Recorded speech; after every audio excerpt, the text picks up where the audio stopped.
नमस्कार। आप लोगों ने कल से मेरे प्रकरण में बहुत कुछ हुआ है वो आप तक पहुंच चुका होगा। आज मैं आप सभी लोगों से कुछ बात करने, अपनी बात आपके सामने रखने आज आया हूं। वो पूरा घटनाक्रम क्या रहा वो आपको मालूम ही है। कल दिन भर सोशल मीडिया में बहुत सारे लोगों ने, देहरादून में कई लोग जो सुबह से परेशान रहे।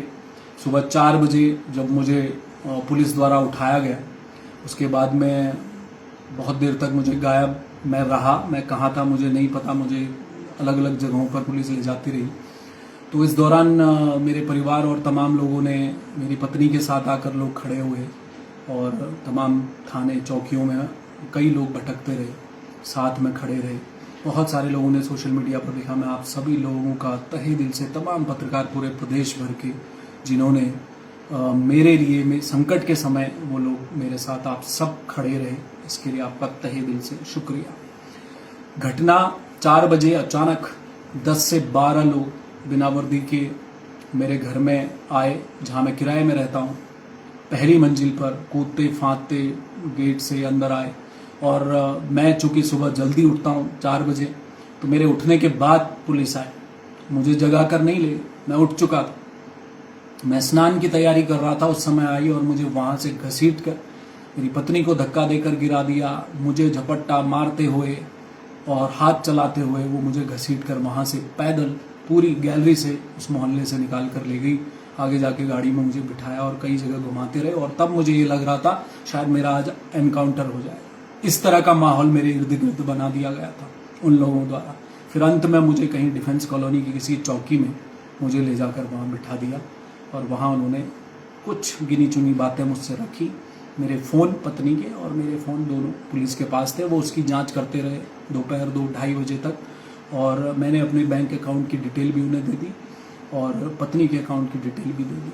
मैंने कहा आप चेक करिए। उन्होंने मुझे बताया कि प्रदीप सकलानी नाम का कोई व्यक्ति है जिसे मैंने आज तक नाम नहीं सुना था। तो पुलिस ने मुझसे कहा कि कल गिरफ्तारी हुई है देहरादून में। मैंने कहा मैं इस शख्स को जानता ही नहीं, कभी नाम नहीं सुना। फोटो दिखाया, मैंने कहा मैंने तो इसे कभी देखा ही नहीं। मैं सार्वजनिक जीवन में हूँ, पत्रकार। बहुत अच्छे बुरे लोग, हर तरह के लोग मुझे मिल सकते हैं। कोई मेरा नंबर रख सकता है, कोई मुझसे फ़ोन पर भी बात कर सकता है, तो मैं भी कर सकता हूँ क्योंकि मैं एक पत्रकार हूँ। फिर भी मैंने उनको कहा कि इस व्यक्ति से तो मैं कभी मिला नहीं। अब आप, पुलिस का काम है कि पुलिस ढूंढे, CDR निकाले, CCTV फुटेज निकाले। अगर कभी मुलाकात हुई है तो वो चीज़ें सब सामने आ जाएंगी। बैंक डिटेल्स मैंने आपको दे दी, आप ढूंढ लीजिए जो आपको करना है। फिर वहाँ पूछताछ के दौरान मुझे बताया कि भाई ऐसा कुछ आपका मिल नहीं रहा है। तो मैंने कहा कि उस आदमी ने, जो प्रदीप सकलानी नाम का व्यक्ति है, जिसने कोई बड़ा लैंड फ्रॉड बताया जा रहा है किया है, जिसमें बहुत सारे लोगों के साथ धोखाधड़ी हुई है, अगर हुई है तो गलत है। सभी लोगों को न्याय मिलना चाहिए। मैं तो खड़ा हूँ रात दिन, पुलिस जब कहेगी मैं जाने को तैयार हूँ। कोई पूछताछ करे, कहीं पर कैसा भी सहयोग पुलिस को चाहिए, मैं देने को तैयार। तो मेरी सारी ये घटनाक्रम हुआ। उसके बाद पुलिस ने मुझे रिहा कर दिया, बोला कि ऐसा कुछ मिला नहीं। ये पूरी प्रक्रिया कल की थी। अब मैं जो बात आज कहना चाहता हूँ वो साफ तौर पर ये है कि मेरे साथ जो घटनाक्रम हुआ उससे मैं बेहद आहत। 17 साल की मेरी पत्रकारिता है। मैंने अगर पत्रकारिता में कुछ कमाया है तो वो ईमानदारी है। मैं उसी सत्य की राह पर चलता रहा। अगर मैं ये काम कर रहा होता तो शायद आज मुझे वीडियो बनाने की जरूरत नहीं पड़ती। शायद आज मुझे पुलिस 4 बजे आतंकवादियों की तरह उठाकर घसीट कर नहीं ले जा रही होती। एक चीज मेरे पास थी, वो थी ईमानदारी। इस राज्य के लिए, इस राज्य के लोगों के मुद्दे इसी समाज के भीतर रहकर मैं उठा रहा था। वो मैं उठाता आगे भी रहूंगा। वही काम मैं कर रहा था और वही मेरा हौसला था। उसी हौसले को तोड़ने की कोशिश की गई, उसी पर चोट मारी गई, मेरी बेइज्जती की गई, मुझे जलील किया गया, झूठे आरोप मुझ पर लगा दिए गए और जिस तरीके से पुलिस मुझे लेकर गई है उसने मुझे झकझोर दिया। मेरी पत्नी कल से सदमे में, मेरी छोटी बच्ची वो डरी हुई है, मेरा बेटा रात को भी नहीं सो पाया। वो नींद में जागकर मुझसे कहता रहा कि पापा कोई आ रहा है, कोई आ रहा है।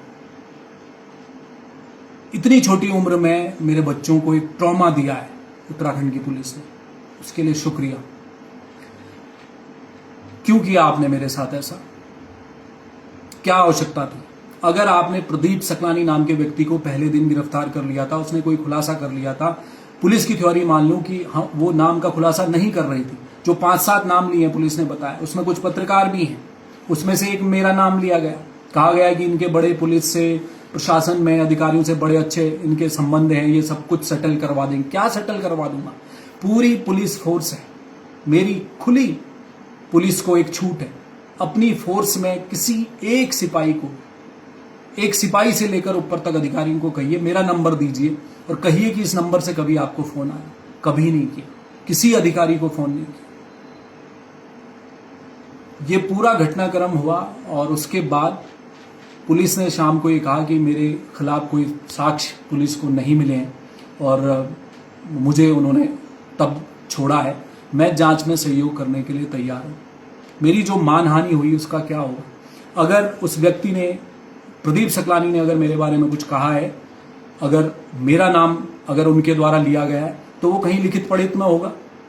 तो मैं चाहता हूं कि पुलिस मुझे उसकी सत्यापित कॉपी दे दे, कहां पर मेरा नाम लिया गया है, कैसे लिया गया है।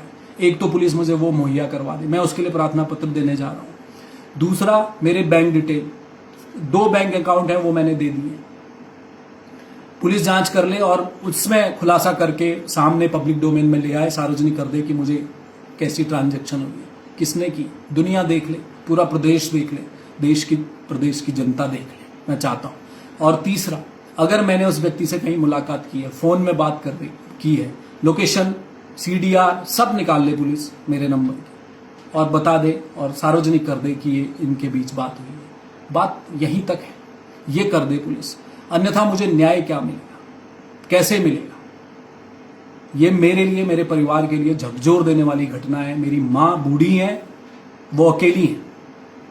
मैं पिथौरागढ़ के डीडीहाट का रहने वाला हूं, डीडीहाट विधानसभा में मेरा घर है। मेरे पिता ने हमें शिक्षा के लिए खटीमा लाए, वो आज इस दुनिया में नहीं है। एक बात सिखाकर गए कि सत्य की राह कभी मत छोड़ना, चाहे कुछ हो जाए, 2 रोटी कम मिलेगी चलेगा। मैं उसी राह पर चल रहा हूं। खटीमा से मैं देहरादून आया हूं। मेरी जन्मभूमि पहाड़ है।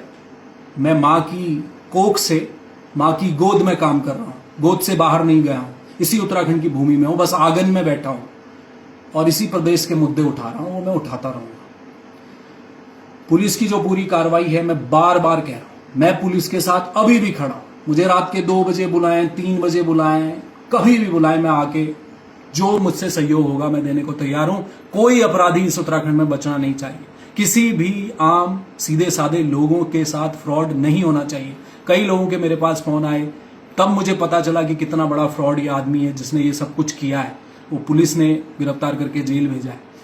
तो न्याय हर व्यक्ति को मिलना चाहिए, लेकिन आपने किसी का नाम दे दिया, उससे मेरी छवि धूमिल हुई है। मैं आहत हूं, मुझे न्याय मिलना चाहिए।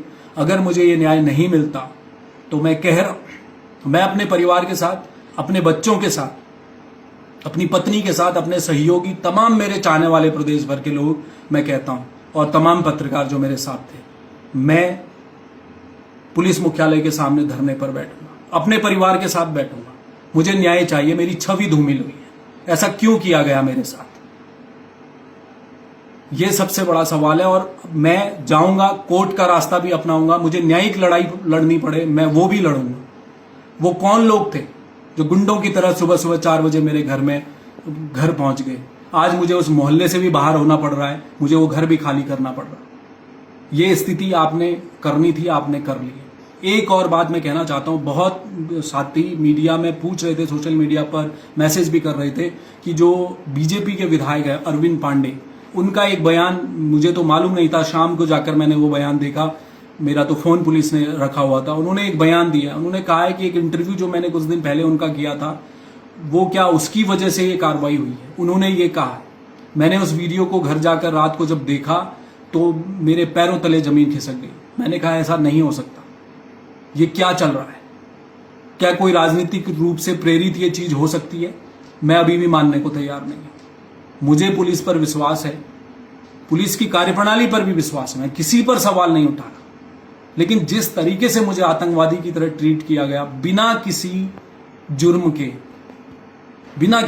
के, एक व्यक्ति ने मेरा नाम ले लिया और आपने मुझे दोषी करार करके किस तरह से पूरे शहर में, पूरे प्रदेश में, देश में मुझे बदनाम कर दिया।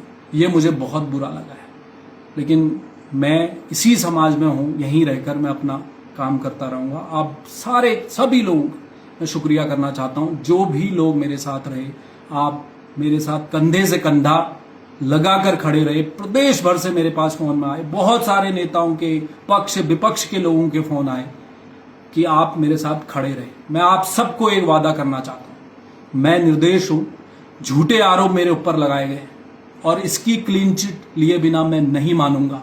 या तो मैं जेल जाऊंगा या मुझे दोषी करार कर दे, जेल जाए, मैं पत्रकारिता त्याग दूंगा, वरना मुझे क्लीन चिट चाहिए। मुझे दूध का दूध, पानी का पानी चाहिए। उसके लिए मैं किसी भी हद तक लड़ाई लड़ने को तैयार हूं। बहुत शुक्रिया।